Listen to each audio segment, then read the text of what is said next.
Very good morning student. आज लेके आए हैं एक नया चैप्टर ह्यूमन फिजियोलॉजी का। जो फर्स्ट चैप्टर है वो है आपका डाइजेशन एंड एब्जॉर्प्शंस। डाइजेशन एंड एब्जॉर्प्शंस ये जो चैप्टर है बहुत इंपॉर्टेंस रखता है और एग्जाम पॉइंट ऑफ व्यू से भी आप जानते हैं कि ह्यूमन फिजियोलॉजी में 15 क्वेश्चन होते हैं जो 60 मार्क्स का होता है। ये कंपलसरी है जो 60 मार्क्स का ह्यूमन फिजियोलॉजी से क्वेश्चन पूछता है। तो आप ये देखें, पहला जो ह्यूमन फिजियोलॉजी का जो पहला चैप्टर है वो है डाइजेशन एंड एब्जॉर्प्शन। बहुत इंपॉर्टेंट चैप्टर है ये। एक वीडियो में पॉसिबल नहीं है, पार्ट वाइज इसको एक्सप्लेन किया जाएगा टू द पॉइंट डायग्रामेटिकली। आप हमारे साथ फोकस लगे रहिएगा और डायग्राम पे आप फोकस दीजिएगा, तब जाके क्या होगा कि टू द पॉइंट्स आपका जो डायग्रामेटिक जो लैबलिंग है उससे आपका कंसेप्ट क्लियर होगा। तो बायोलॉजी में कहा जाता है कि बायोलॉजी में डायग्राम मेन बेस्ड होता है, जिस बेस के बिना पे आप एक्सप्लेन कर सकते हैं, जिस बेस के बिना पे आप क्या कर सकते हैं उसको समझ सकते हैं, आसानी हो जाएगी। तो पहला चैप्टर कहा जाता है डाइजेशन एंड एब्जॉर्प्शन। ये आप जानिए कि डाइजेशन और एब्जॉर्प्शन ये ऐसा प्रोसेस है जो हमारे बॉडी के लिए कंपलसरी है। बगैर इस प्रोसेस की आपको जो है वो एनर्जी मिल नहीं सकती है और आपका बॉडी जो है वो बैलेंस नहीं हो सकता है। नॉर्मल होने के लिए ये जो है डाइजेशन कंपलसरी है। तो डाइजेशन जो है ये आप जानते हैं कि डाइजेशन में आप फूड लेते हैं नहीं, ये डेली का रूटीन है कि हम फूड खाते हैं, खाना खाते हैं, जिसके वजह से क्या होता है फूड के वजह से आपको एनर्जी मिलती है। बगैर इसके आपको एनर्जी नहीं मिल सकती। ये किस सोर्स में होता है फूड, ये आप देखेंगे कि आप जानते हैं कि ये जो फूड है जिसके वजह से आपको एनर्जी मिल रही है, बगैर इसके डाइजेशन के, बगैर इसके एब्जॉर्प्शन के कंप्लीट नहीं हो सकता है। सिर्फ आप खाना खा लेते हैं इसका मतलब नहीं एनर्जी मिलती है। इस खाना ये फूड लेने के बाद ये डाइजेशन प्रोसेस कंपलसरी है, ये एब्जॉर्प्शन प्रोसेस क्या है कंपलसरी है, जिसके वजह से आपको एनर्जी मिलती है। कैसा होता है ये डाइजेशन, क्या है डाइजेशन? कहा जाता है जो आप फूड लेते हैं तो वो फूड जो है वो कॉम्प्लेक्स फॉर्म में रहता है। किस फॉर्म में रहता है? कॉम्प्लेक्स फॉर्म में होता है और इसको आप तोड़ देते हैं किसमें? सिंपलर फॉर्म में। सिंपलर फॉर्म में क्या करते हैं, ये ब्रेक डाउन हो जाता है। तो आप कॉम्प्लेक्स फूड क्या होगा, ये जो नीड ऑफ सोर्स जो है फूड का, वो कॉम्प्लेक्स फूड क्या होगा? वो कॉम्प्लेक्स फूड होगा आपका कार्बोहाइड्रेट्स, वो कॉम्प्लेक्स फूड होगा प्रोटीन्स, वो कॉम्प्लेक्स फूड होगा फैट्स। तो ये जो कॉम्प्लेक्स फूड है, जो कॉम्प्लेक्स फूड दो फॉर्म में रहता है। ये जो न्यूट्रिएंट्स है ये दो फॉर्म में रहता है। एक को क्या कहते हैं? मैक्रो न्यूट्रिएंट्स कहा जाता है। क्या बोलेंगे उसको? Macro nutrients. और दूसरा क्या होता है? माइक्रो न्यूट्रिएंट्स होता है। तो macronutrients which use in the large amount, जो आप इसको लार्ज अमाउंट में यूटिलाइज किया जाता है या आप इसको यूज करते हैं, उसको क्या कहा जाता है? मैक्रोन्यूट्रिएंट्स। मैक्रो का मतलब ही होता है लार्ज अमाउंट। और दूसरा है जो लेस अमाउंट में आप यूज करते हैं। तो लार्ज अमाउंट में कौन सा यूज करते हैं? लार्ज अमाउंट में करते हैं कार्बोहाइड्रेट्स, लार्ज अमाउंट में यूज करते हैं प्रोटीन्स, लार्ज अमाउंट में यूज करते हैं fats. That is the micronutrients. Sorry, that is called the macronutrients. जो स्मॉल अमाउंट में यूज करते हैं वो होता है आपको माइक्रोन्यूट्रिएंट। तो कौन सा माइक्रोन्यूट्रिएंट होगा? मिनरल्स, वो होगा आपको साल्ट। तो आप जानते हैं कि इसके अलावा कार्बोहाइड्रेट और प्रोटीन और फैट्स की बात करें तो हमारे बॉडी में क्या होता है? वाटर भी कंपलसरी होता है। नहीं, वाटर भी कंपलसरी है, जिस वाटर को यूनिवर्सल सॉल्वेंट कहा जाता है। क्या कहा जाता है? Universal solvent.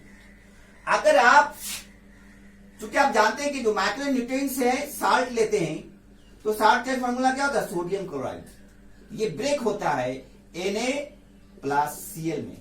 नहीं, मतलब Na और Cl में क्या होता है? ये ब्रेक होता है। तो ब्रेक होने के लिए क्या होता है? वहां वाटर का अमाउंट होना कंपलसरी है, क्योंकि वाटर क्या है? सॉल्वेंट है। तो वो क्या करेगा? डिसॉल्व कर देगा। और जिस डिसॉल्व की वजह से क्या होगा? आपको बॉडी को क्या होगा? प्रोवाइड होगा। तो आप जानते हैं कि ये जो वाटर जो है एक सॉल्वेंट के फॉर्म में क्या करता है? आपके बॉडी में काम करता है। तो आप जान लीजिए, यहां पे कहा गया कि जो मैक्रोन्यूट्रिएंट्स है, कार्बोहाइड्रेट, प्रोटीन और फैट्स है, तो ये कॉम्प्लेक्स फूड है। और इस कॉम्प्लेक्स फूड को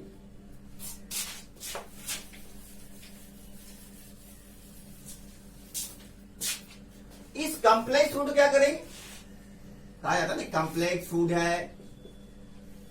ये कॉम्प्लेक्स फूड को आप क्या करते हैं? ब्रेक करते हैं। तो आप कॉम्प्लेक्स फूड कौन सा हुआ? कार्बोहाइड्रेट्स। दूसरा क्या है? दूसरा है प्रोटीन्स। और तीसरा क्या है? फैट्स। ये कॉम्प्लेक्स फूड है ना, इसको आप सिंपलर फॉर्म में तोड़ेंगे। तो आप जानते हैं कि सिंपलर फॉर्म में तोड़ने के लिए ये कार्बोहाइड्रेट्स क्या है? They are source of energy. ये कार्बोहाइड्रेट, प्रोटीन्स और फैट्स है, these are the source of energy. बगैर इसके आपको क्या हो सकता है? ये सोर्स ऑफ एनर्जी है। अगर कार्बोहाइड्रेट्स की बात करें तो कार्बोहाइड्रेट क्या करता है? एनर्जी गिविंग फूड्स है। नहीं, आप फूड इसलिए लेते हैं कि आपको एनर्जी मिलती। तो आप कार्बोहाइड्रेट लेंगे तो आपको एनर्जी मिलेगा। तो कार्बोहाइड्रेट क्या होता है? कार्बोहाइड्रेट का जिसमें कार्बन, हाइड्रोजन और ऑक्सीजन हो। तो आप देख सकते हैं कि आप कार्बोहाइड्रेट में क्या होता है? जैसे व्हीट है, राइस है, these are the example of the carbohydrates. आप इसको लार्ज अमाउंट में यूज करते हैं, आपको एनर्जी देता है। ये ब्लड का जमना, ये सेल का रिपेयरिंग होना, रिपेयरिंग ऑफ द सेल्स, ये due to the presence of the protein.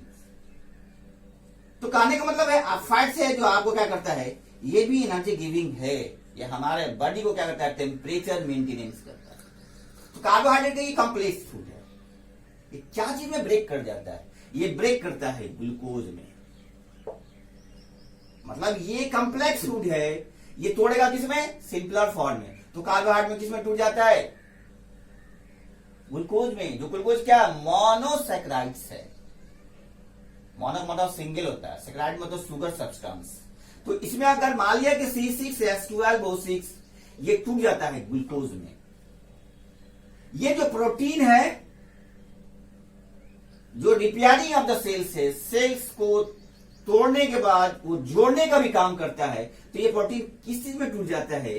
Amino acid में क्या करता है? ये टूट जाता है।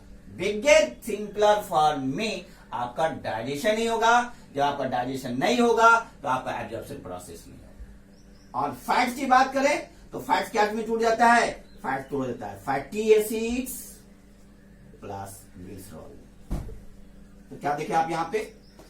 देखा जाता है कि जब आप फूड को लेते हैं तो कॉम्प्लेक्स फूड रहता है और इसको आप सिंपलर फॉर्म में तोड़ देते हैं।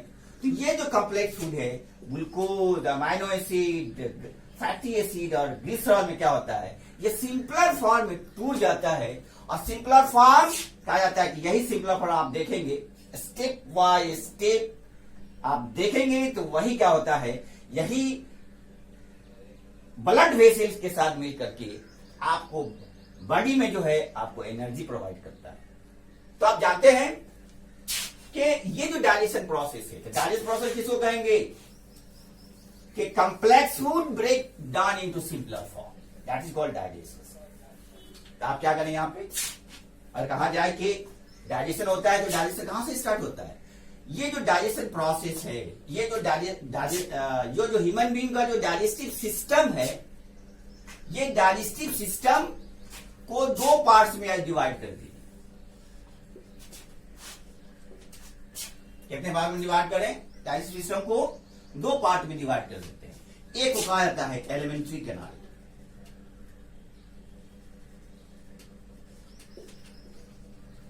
दूसरे का कहा जाता है एसोसिएटेड ग्लैंड। मतलब क्या हुआ? ये एलिमेंट्री कैनाल, ये एसोसिएटेड ग्लैंड, ये कंसिस्ट करता है digestive system of human being.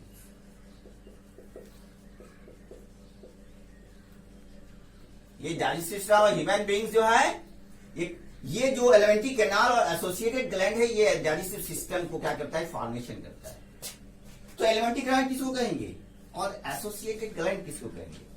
ये दीज आर द कंपल्सरी, मतलब है part of the digestive system. बगैर इसके क्या होगा? आपका डाइजेशन नहीं होगा। तो एलिमेंट्री ग्लैंड कहां से स्टार्ट होता है? ये डक्ट कनाल भी कहा जाता है इसको। ये स्टार्ट होता है आपको कहां से? अगर कहा जाती है स्टार्ट होता है माउथ से एनस तक। और कहा जाए, अगर यहां इसकी बात करें, ये माउथ से स्टार्ट होता है, टोटल यहां तक एनस तक के पार्ट्स को ये आप एलिमेंट्री कैनाल कहा जाता है। कौन सा पार्ट कहा जाता है? Alimentary canal. तो एलिमेंट्री कैनाल में कौन सा पार्ट एसोसिएटेड है? एलिमेंट्री कैनाल में ये स्टार्ट होता है माउथ से। माउथ से होते आपको क्या होता है? इसोफेगस में, इसोफेगस से स्टोमक में, स्टोमक के बाद क्या होता है? स्टोमक के बाद small intestine, small large intestine, large intestine से आपको डिफरेंट पाथवे से एनस से के पास तक के जो पाथवे है, इस पाथवे को कहा जाता है एलिमेंट्री कैनाल। मतलब माउथ से एनस के जो पाथवे है, जो एसोसिएटेड पार्ट है, उसको आप एलिमेंट्री कैनाल करते हैं। उसके बाद क्या कहा जाता है? उसके बाद क्या आता है? Associated gland. आप जानते हैं ना, ग्लैंड भी कंपल्सरी हमारे डाइजेशन के लिए, सिर्फ डाइजेशन के लिए ही नहीं। कहा जाता है ग्लैंड जो है कंट्रोल एंड कोऑर्डिनेशन करता है हमारे बॉडी के लिए। बगैर इसकी, बगैर कोऑर्डिनेशन की, बगैर लिंक की, सब एक दूसरे से कोऑर्डिनेट है, सब एक दूसरे से लिंक्ड है, तब जाकर के आपका बॉडी का जो है कंट्रोल एंड कोऑर्डिनेशन होता है। तो एलिमेंट्री कैनाल, माउथ से एनस को एलिमेंट्री कैनाल, और एसोसिएटेड ग्लैंड जो है वो कौन सा है? वो है आपका सलाइवरी ग्लैंड। उसके बाद आपका लीवर, उसके बाद आपका pancreas. These are the gland compulsory for the help in the digestive system of the human beings. तो एलिमेंट्री कैनाल, माउथ से एनस को, एसोसिएटेड ग्लैंड कौन सा है? Salivary gland, liver and pancreas. आप देखिए यहां से,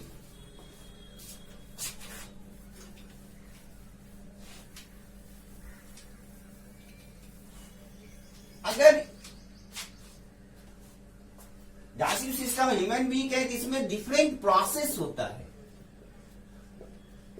जिस प्रोसेस के थ्रू क्या होता है? आपका डाइजेस्टिव सिस्टम कंप्लीट होता है। बगैर प्रोसेस के कंप्लीट नहीं हो सकता। डिफरेंट प्रोसेस में कौन सा है? पहला है आपका इंजेशन प्रोसेस है। दूसरा क्या है? दूसरा है डाइजेशन प्रोसेस है। तीसरा क्या है? एब्जॉर्प्शन प्रोसेस है। चौथा क्या है? एसिमिलेशन प्रोसेस है। और पांचवा क्या है? Egestion process. कहा जाता है कि अगर ह्यूमन बीइंग की बात करें या एनिमल्स की बात करें, तो दीज आर द, मतलब इसको कहा जाता है holozoic type of mode of nutrition. Holozoic type किस टाइप का मोड ऑफ न्यूट्रिशन है? होलोजोइक है। तो होलोजोइक किसको कहेंगे? मतलब है कि ये जो ingestion, digestion, absorption, assimilation and egestion process को होलोजोइक मोड ऑफ न्यूट्रिशन कहा जाता है। ह्यूमन बीइंग में मोड ऑफ न्यूट्रिशन आपको होलोजोइक टाइप होता है। उसमें क्या होता है? जो आपका कॉम्प्लेक्स फूड है वो ब्रेक हो जाता है सिंपलर फॉर्म में, और सिंपलर फॉर्म में टूटने के बाद ये ब्लड लिक्विड के साथ ब्लड वेसल में क्या होता है, ये ट्रांसपोर्ट करता है, जिससे आपको क्या होता है, ये एनर्जी मिलती है। तो आप देखेंगे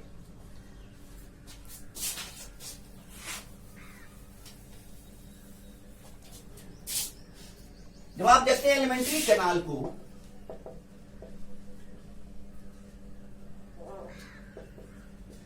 तो एलिमेंट्री कैनाल कहां से स्टार्ट होता है? पहला प्रोसेस होगा इंजेशन, और इंजेशन कहा जाता है कि इनगल्फिंग ऑफ फूड, आप फूड को जो मुंह में डालते हैं, ऐसे प्रोसेस को कहा जाता है इंजेशन कहा जाता है। आप फूड लिया, माउथ में डाला, that is called the ingestion. तो एलिमेंट्री कैनाल आपके, आप जानते हैं कि ये जो माउथ है, आप देखना पड़ेगा कि ये जो माउथ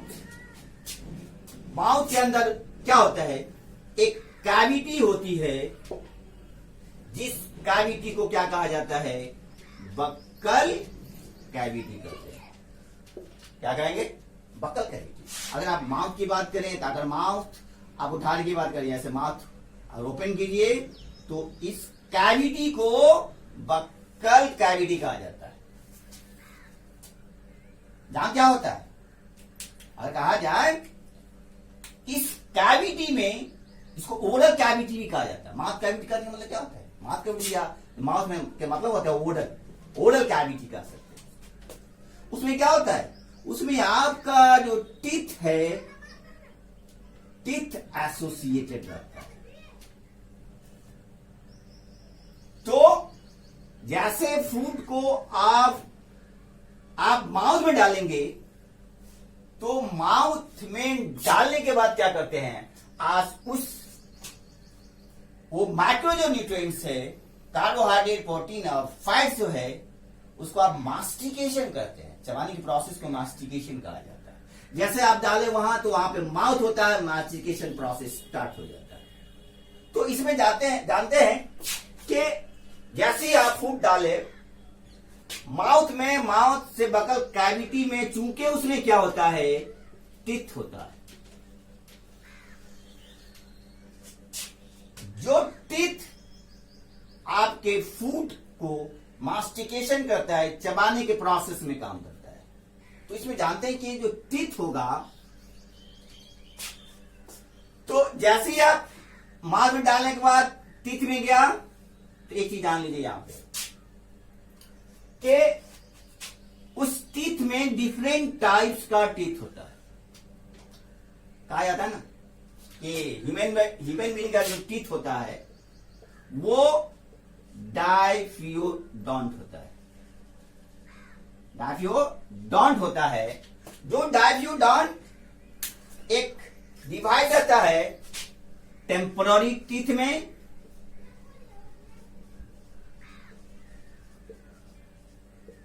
और परमानेंट टीथ में। परमानेंट टीथ में तो आप देखते हैं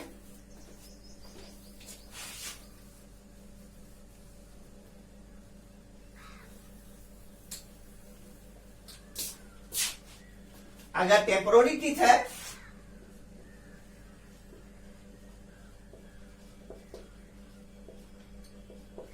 तो ये टेम्पोररी टीथ को डेसिडुअस टीथ भी कहा जाता है। क्या कहते हैं इसको? डेसिडुअस टीथ या मिल्की टीथ भी कहा जाता है। तो हम जानते हैं कि ह्यूमन बीइंग क्या है। ह्यूमन बीइंग जो है डायफ्यूडोंट है। ये टीथ कहां एडजस्ट होता है? जिस सॉकेट में टीथ जो एडजस्ट होता है उसे क्या कहा जाता है? थीकोडॉन्ट कहा जाता है। क्या बोलते हैं उसको? थीकोडॉन्ट में जिस जबड़ा में, जिस सॉकेट में टीथ क्या होता है, टीथ फिक्स रहता है, उसे क्या कहते हैं? थीकोडॉन्ट है। क्या बोलेंगे उसको? थीकोडॉन्ट है। जो हमारा है टू डिफरेंट टाइप्स का, जिसको हेट्रोडॉन्ट भी कहा जाता है। Heterodont, two different type of teeth. जो एक क्या होता है? टेम्पोररी टीथ और दूसरा होता है परमानेंट टीथ। तो आप जानते हैं कि इस टेम्पोररी टीथ में आप और परमानेंट टीथ है, इसका जो अपना जो है वो क्या है, वो जो एक पैटर्न है, जिस पैटर्न पे आप समझ सकते हैं। उसका पैटर्न क्या है, उसका पैटर्न है 23। इस पैटर्न पे आप कह सकते हैं कि टीथ को आप डिवाइड कर सकते हैं। आप जानते हैं कि टीथ जो है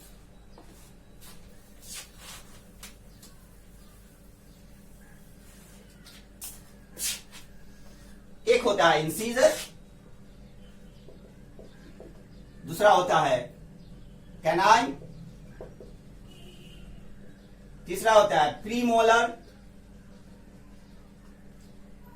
और चौथा होता है मोलर। मतलब ये क्या होता है, 4 सेट में होता है। इसका पैटर्न क्या होता है, इस टीथ का पैटर्न क्या होता है 23/23। आप जानते हैं ना, आप कैसे समझेंगे किस टीथ में कितना है, ये आपका मान ले टीथ नहीं।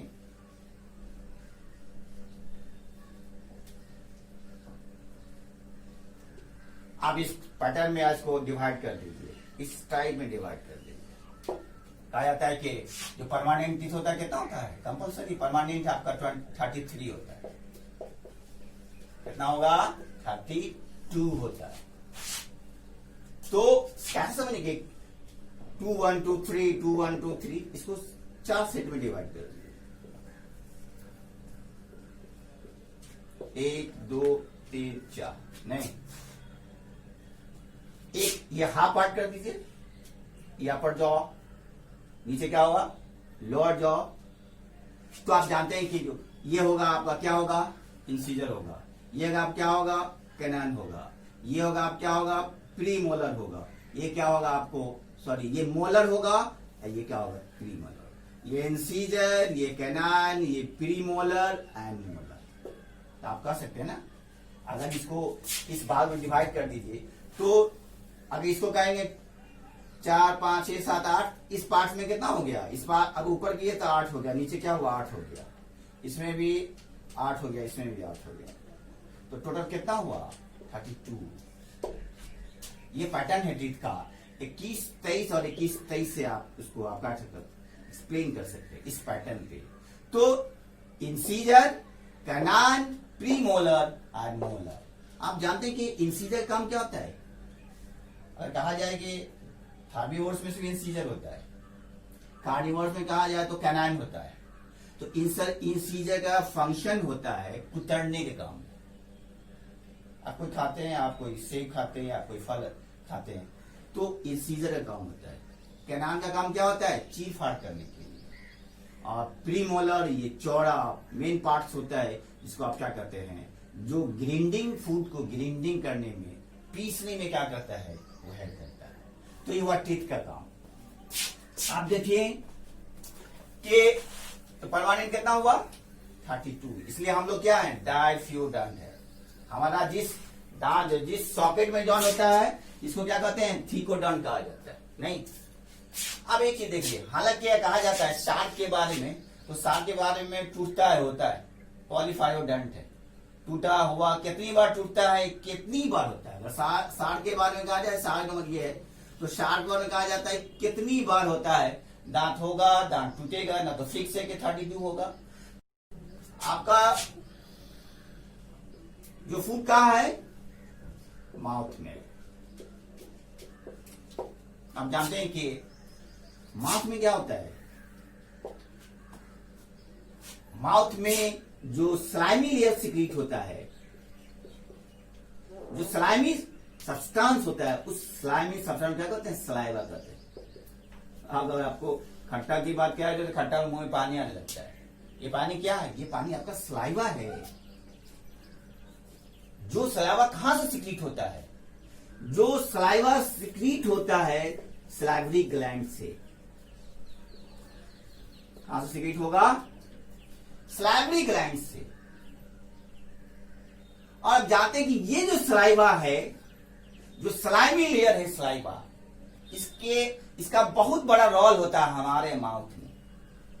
क्यों, जब आप फूड को माउथ में डालने के बाद, जब आपको मास्टिकेशन करते हैं, चबाने के बाद उसमें जो स्लाइमी लेयर सलाइवा होता है, उस सलाइवा में मेन एंजाइम होता है, इसको कहा जाता है लाइसोजाइम। क्या बोलते हैं? ये लाइसोजाइम है। एक तो सलाइवा आपको क्या करेगा? फूड को लुब्रिकेट करेगा। वो सलाइवा क्या करेगा? फूड को लुब्रिकेट करके एक बॉल या बोलस का फॉर्मेशन करेगा। जिस बोलस का फॉर्म करने के बाद क्या होता है? फूड आपका इंटर करता है जो फूड पाइप में, वो इसोफेगस होता है। तो ये जो लाइसोजाइम है वो एंटीबैक्टीरियल है। जैसे फूड आपका लुब्रिकेट होता है, उसे जो सिक्रीट करता है जो एंजाइम, उसे लाइसोजाइम कहते हैं। और वो लाइसोजाइम क्या करेगा? हमारे फूड को डिसइंफेक्शन करता है। हमारे जो फूड में इंफेक्शन है उसको क्या करता है? डिसइंफेक्शन करता है, उसको रोकता है, उसको हटाता है। तो इसका काम होता है लाइसोजाइम। और एक और एंजाइम होता है, वो सिर्फ लाइसोजाइम इसी में नहीं होता है। ये लाइसोजाइम जो है ये सलाइवा के साथ क्या होगा?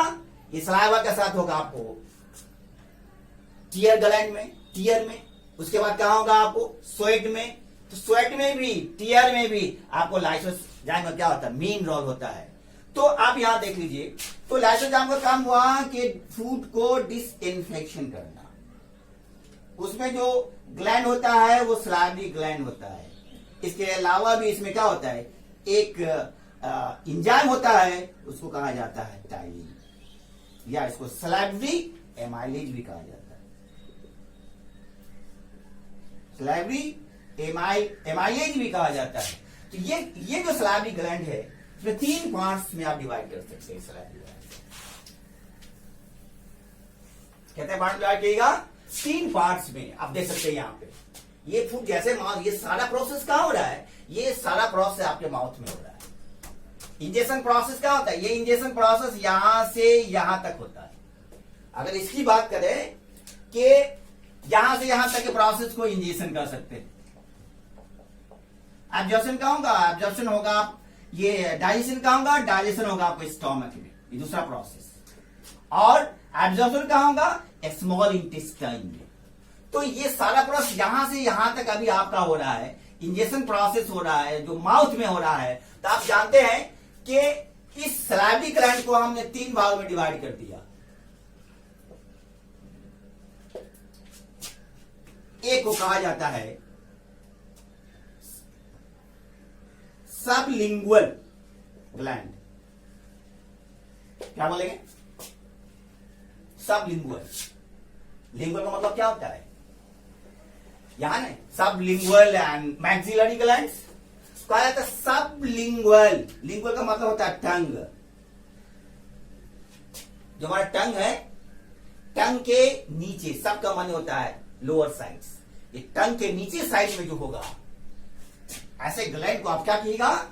सबलिंगुअल ग्लैंड कहा जाता है। दूसरा क्या है? सब मैक्सिलरी। ये जो सब मैक्सिलरी ग्लैंड है, क्या देखा ना? सबलिंगुअल कहां होगा? सबलिंगुअल होगा आपको टंग में होता है। और मैक्सिलरी ग्लैंड कहां होगा? ये मैक्सिलरी आपको 2 सॉकेट के बीच में, 2 ये जो आपका जबड़ा है, 2 जॉ है, तो जॉ के बीच में क्या होगा? ये जॉ के बीच में होगा आपको मैक्सिलरी। और पैराटिड कहां होगा? पैराटिड कान रीजन होगा, ईयर रीजन। तो सब मैक्सिलरी हुआ आपको जॉ रीजन में। और तीसरा जो है पैराटिड ग्लैंड है, ये कहां होगा? Year side. अब देख रहे हैं यहां पे ये ग्लैंड्स है, जो सलाइवरी ग्लैंड्स, वो आप डिफरेंट पार्ट्स में डिवाइड कर। सबलिंगुअल जो टंग रीजन में होगा, जो आपके टंग के नीचे होता है। सब मैक्सिलरी जॉ के पास होता है। पैरोटिड जो ईयर के पास होता है। तो ये जो सलाइवरी ग्लैंड है, आप देखा कि फूड जो है वो सलाइवा में क्या करता है? उसको बोलस फॉर्म में क्या होता है? बोलस के फॉर्म में उसको बना डालता है। बोलस होते ये जब फूड होगा तो फूड को क्या करेगा? ये एकदम rounded structure, bolus like structure करेगा। तो ये जो है, ये जो ग्लैंड जो आप कहा है माउथ में है, तो ये बोलस का फॉर्म करेगा।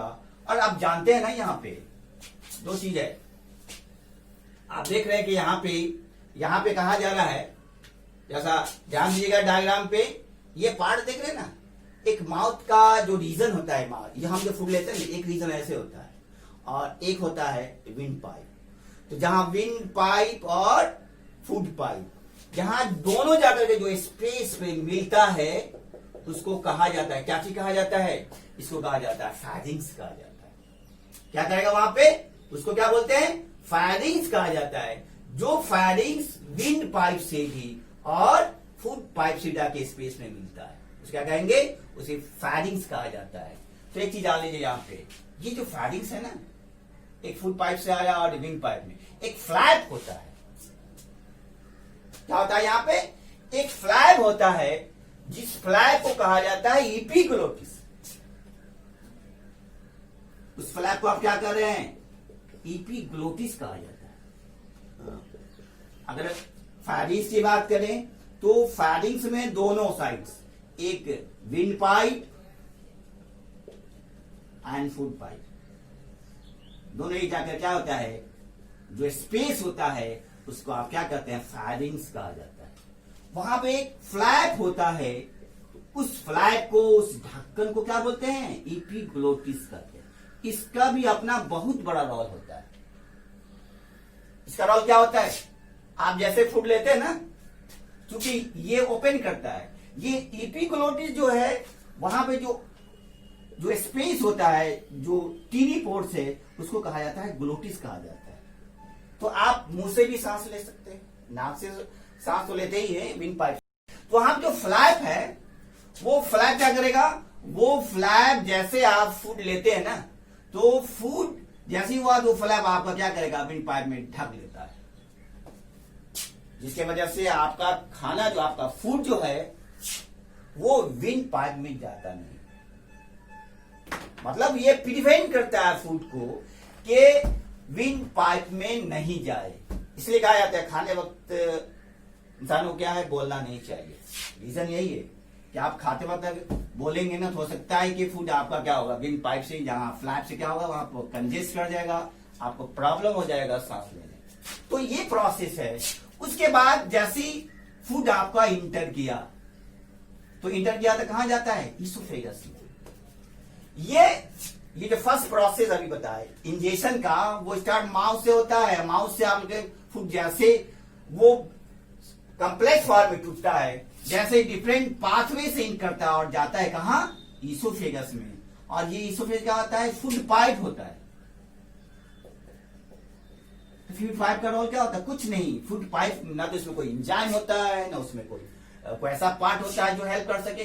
सिर्फ एक ट्यूबुलर फॉर्म है फूड का, जो एक पाथवे है फूड का, जिसके जरिए फूड क्या करता है, जो बोलस फॉर्म होता है, वो बोलस फॉर्म के फॉर्म में फूड आपको इसोफेगस के द्वारा क्या होता है, वो इंटर करता है कहां, स्टोमक में।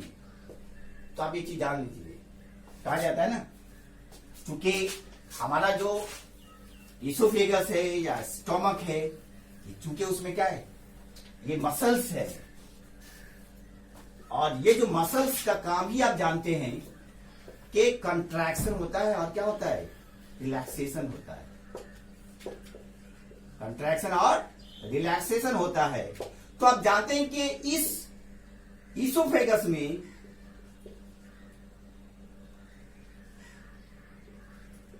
पेरिस्टाल्टिक मोमेंट होता है।